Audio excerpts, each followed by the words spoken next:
Okay, this one is like the one in number 45. Of course, it's a different graph. This is the graph of the function g in red here. Okay, it's kind of a piecewise defined, choppy little function. And then I'm going to define a new function f, which is going to be the integral of this function g from -2 up to whatever x is, right? The input is x. So if I input x, that's going to become the upper limit. Okay, so with this definition, we're going to find some things here. We're going to start with f of 3. What is f of 3? Now be real careful. It's very tempting to just say, oh, here, if I input x is what? 1, 2, 3. The output looks like it's going to be 5, right? But remember, this is the graph of not f, but g. This is the graph of g. So what is f of 3? Well, I've got to actually evaluate this definite integral from -2. The input is x up here to 3 of g of t dt. Now, how am I going to do that? Because where's my formula for g of t? I don't have one. You could actually come up with a piecewise defined function for these line segments, but that's not required. We simply can interpret this in terms of signed area, right?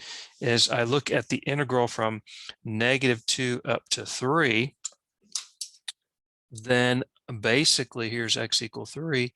I am looking at the area.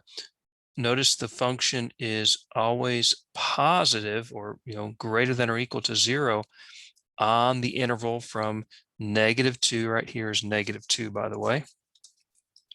X is -1. Each little tick marks is one unit. So from -2 all the way to 3, then we're talking about this triangular region, right? The integral from -2 to 3 for the function g of t is going to be equal to the area of this rectangle. Sorry, rectangle. Triangle. Triangle, right? So what's the area of any triangle? It's 1/2 the base times the height. The base of this triangle is 5, right? Going from -2 to 3. And the height of this triangle goes up to 5, right? So its height and base are the same. And so we get 25 halves or 12.5. Okay, so there's the answer for f of 3. What is f of 9? Well, f of 9 then therefore is the integral from -2 to 9. Okay, now if we go all the way to 9, so here's 9. So what happens? Well, from -2 all the way to what, about 7.5 right there, the graph is always above the x-axis. So we're going to get positive area, right? This was positive area here, but we're going to get positive area. Then going from about 7.5 up to 9, right here's 9, we're going to get, because the graph is below, this triangular area here, right, is going to contribute negative area. Okay, to help me sort of break this down, I'm going to divide this region where the graph is above the x-axis from x equal -2 all the way to 7.5 by these 3 regions. And these are all positive area regions, right? Because the graph is above the x-axis, we're going to accumulate positive areas. Our rectangles will have positive heights, if you will. And so here we know we have the area of this triangle, which we just found above, is 12.5, plus the area of this rectangle, which is base 2, height 1, 2, 3, 4, 5. So it's 2 times 5, which of course is 10. And then this is a triangle again, and it's 1/2. The base this time is 2.5, or 5 halves. And the height is 5.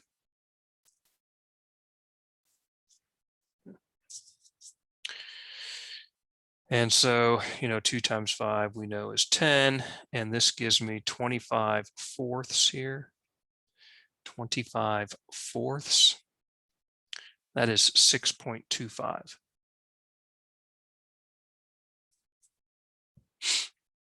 And so if I add all this up in my head, let's see if I can do that. I don't know. 12 plus 10 is 22.5, 28.5, 28.75. So assuming my arithmetic is correct. If I made an error, please let me know. But that's the point, right? So it's just the area of those three. But I'm not done yet because I have to subtract this area. So I shouldn't finish my calculation yet, sorry.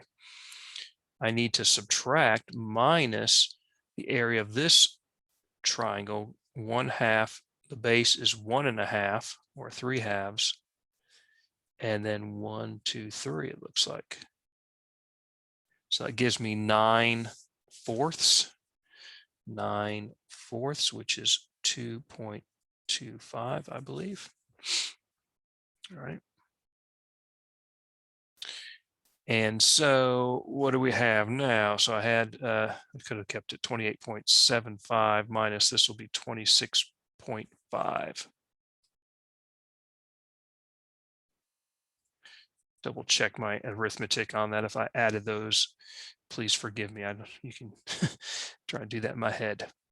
Okay, but the area of those three positive regions, right, added together right up here, and then subtracting the area of that triangle there. Okay, well, f of 14, then obviously we'll do this a little quicker. Same thing, from -2 to 14, g of t dt. And I'll just say from the previous problem, from -2 to 9, we know it's 26.5. So it's going to be 26.5 for up to here. And then going from 9 on to 12, we'll look at this triangle, which is below. So we're going to subtract the area there, which is 1/2, and the base and the height are both 3. All right, so subtract 1/2 base times height. And then over here, all the way up to 14, right? Well, basically I've got a triangle, which is area what? 1/2, 1 times 1, which is 1/2.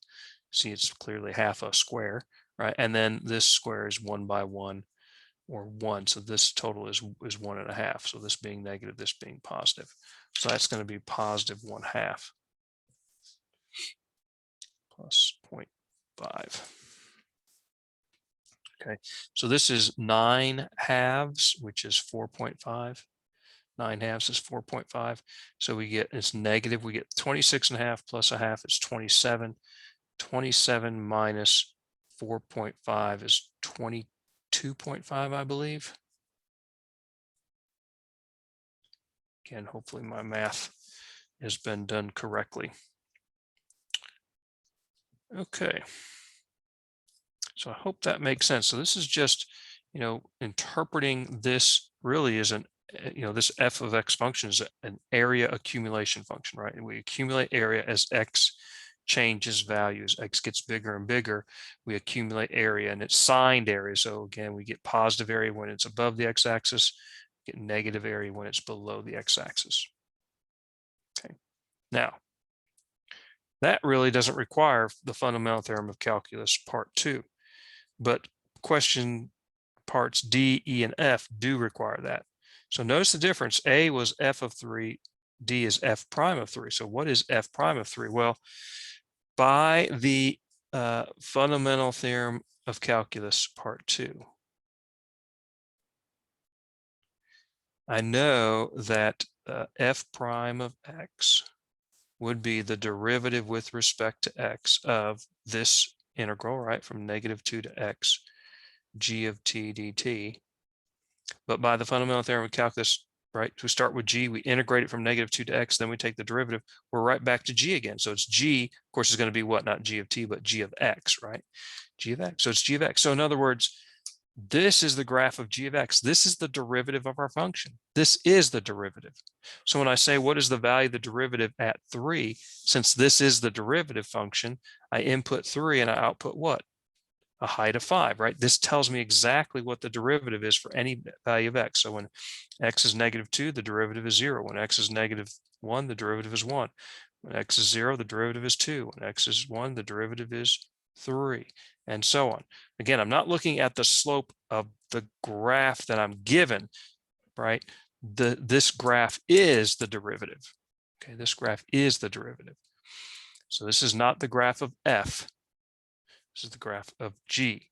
and g is indeed the derivative of our function. So it's simply plug into the function 3, output 5. So the derivative at 3 is 5. What's the derivative at 9? The output is -3. And what's the derivative at 14? Right, the output is +1. So those are easy, right? Once we understand fundamental theorem calculus part 2.